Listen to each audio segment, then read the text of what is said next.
What exactly is a tsunami? First, let's clear up a common misconception. A tsunami is not just a big wave.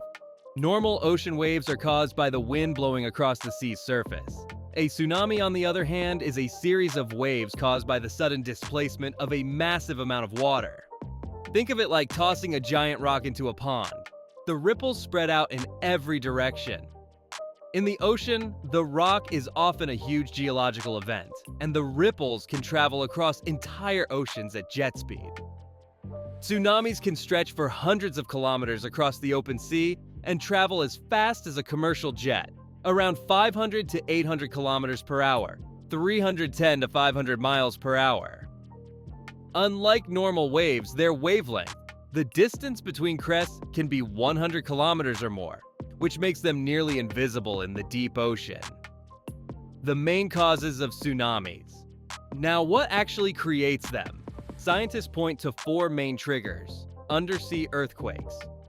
The majority of tsunamis, about 80 to 90%, are triggered by earthquakes under the ocean. These are usually megathrust earthquakes, which happen at subduction zones where one tectonic plate slides under another. When the plates suddenly shift, they can displace an enormous amount of water. For example, the devastating 2004 Indian Ocean tsunami was caused by a 9.1 magnitude earthquake off the coast of Sumatra. It displaced billions of tons of water, sending waves across the Indian Ocean that killed more than 230,000 people. Volcanic eruptions, volcanoes can also trigger tsunamis. When a volcanic island collapses or when a powerful eruption displaces water, it can generate waves. In 1883, the eruption of Krakatoa in Indonesia created massive tsunamis that killed over 36,000 people. More recently, in 2022, the eruption of the underwater volcano Hunga Tonga Hunga Ha'apai triggered tsunami waves that spread across the Pacific. Landslides. Both underwater landslides and those crashing into the ocean from above can trigger tsunamis. Imagine a huge chunk of land breaking off a mountain or cliff and plunging into the sea. That sudden displacement pushes water out, creating waves. An example is the 1958 Lituya Bay megatsunami in Alaska, where a landslide caused a wave estimated at 524 meters high, the tallest tsunami ever recorded. Meteorite impacts. Though rare, scientists warn that a large asteroid striking the ocean could cause tsunamis of unimaginable size. While humanity hasn't recorded such an event in modern history, evidence suggests that asteroid impacts in the distant past could have created ocean-wide tsunamis, the science of wave formation. So let's break down how these events transform into deadly waves. When an earthquake shifts the seafloor, it pushes up a massive column of water. This sudden vertical displacement sends waves radiating outward in all directions. Unlike surface waves, which are shallow and mostly affect the upper ocean, tsunami waves involve the entire water column, from the surface to the seafloor. That's why they carry so much energy. Here's the surprising part.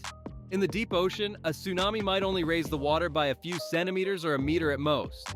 Ships at sea often don't even notice when one passes beneath them, but the energy spreads across huge distances, and it doesn't fade quickly. Why tsunamis become so deadly near shore? The real danger begins when the waves approach shallow coastal waters. As the ocean floor rises toward land, the energy of the tsunami has nowhere to go but upward. This process is called wave shoaling. The wavelength shortens, the wave slows down to about 30 to 50 kilometers per hour, but its height grows dramatically. What was once an invisible ripple in the deep sea can transform into a wall of water 10, 20, or even 30 meters high. Another deadly aspect is the drawback effect. Before a tsunami hits, the water near shore may suddenly retreat far back, exposing the seafloor. To untrained eyes, it might look fascinating, but it's actually the ocean gathering its strength for the incoming wave. This phenomenon tragically lured many people toward the exposed seabed during the 2004 Indian Ocean tsunami, only for the water to return with devastating force. How tsunamis travel across oceans. What makes tsunamis especially dangerous is their ability to travel across entire oceans. After the 2004 Indian Ocean earthquake, the tsunami reached Somalia and Kenya, more than 4,500 kilometers away, killing hundreds of people who had no idea what was coming. Because tsunami waves have such long wavelengths, they lose little energy over distance. A tsunami generated in Japan can reach the US West Coast in under 10 hours, still carrying deadly force. Real-world examples of destruction. To understand the sheer power of tsunamis, let's look at two of the most devastating in modern history. The 2004 Indian Ocean tsunami. Triggered by a 9.1 magnitude earthquake, it caused waves as high as 30 meters in some places. It remains one of the deadliest natural disasters in human history. The 2011 Japan tsunami, caused by a 9.0 earthquake off Japan's coast. The tsunami waves reached up to 40 meters in certain locations. Nearly 20,000 people died, and the disaster also caused the Fukushima nuclear meltdown, showing how tsunamis can trigger secondary crises. Early warning systems and safety. Given how fast tsunamis strike, early warning is critical. Around the world, scientists monitor seismic activity with undersea sensors, tide gauges, and satellite data. The Pacific Tsunami Warning Center is one of the most advanced systems, able to send alerts within minutes of a major undersea quake. But warning systems are only part of the solution. Public education is just as important. People who live near coasts should recognize natural warning signs. Strong or long-lasting earthquakes, sudden ocean withdrawal, or a loud roaring sound from the sea. If you notice these, you don't wait for an official alert. You head for higher ground immediately. Can tsunamis be stopped? One big question people often ask: can we stop a tsunami? Unfortunately, the answer is no. The sheer amount of energy involved is beyond human control. Instead, the focus is on mitigation, better building designs, evacuation routes, protective seawalls, and education campaigns that save lives by getting people out of harm's way in time.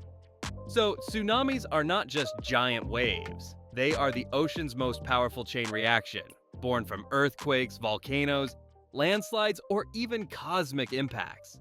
They can travel at jet speeds across entire oceans, invisible until they reach land, where their energy transforms into devastating walls of water. But knowledge is power. By understanding how tsunamis form, how they move, and how to spot the warning signs, we can prepare and protect ourselves. The science behind tsunamis isn't just fascinating, it's life-saving. Next time you stand on a calm beach, remember, beneath that peaceful surface lies a force capable of reshaping coastlines in minutes. Stay curious, stay safe, and thanks for watching.